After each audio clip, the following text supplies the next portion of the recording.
The sun is the star at the center of the solar system. It is a nearly perfect sphere of hot plasma. But do you know what's inside the sun? Keep watching to find the correct answer. So without further ado, let's get started.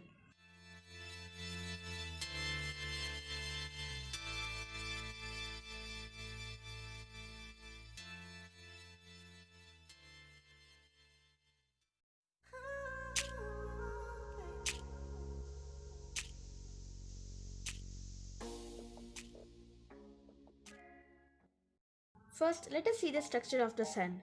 Like other stars, it is a ball of gas in terms of the number of atoms. It is made up of 91% of hydrogen and 8.9% of helium. By mass, the sun is about 70.6% of hydrogen and 27.4% of helium. The sun has 6 regions: the core, the radioactive zone, and the convective zone in the interior. The visible surface, called the photosphere, the chromosphere, and the outermost region, called the corona.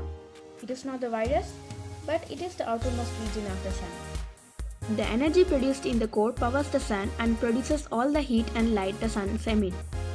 Energy from the core is carried outward by the radiation, which bounces around the radioactive zone, taking about 1,70,000 years to get from the core to the top of the convective zone.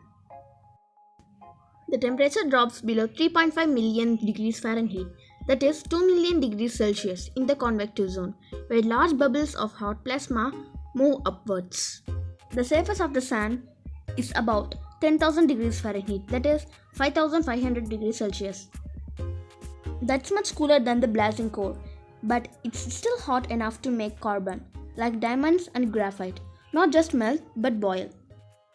Hope you guys understand this video. See you in next interesting topic.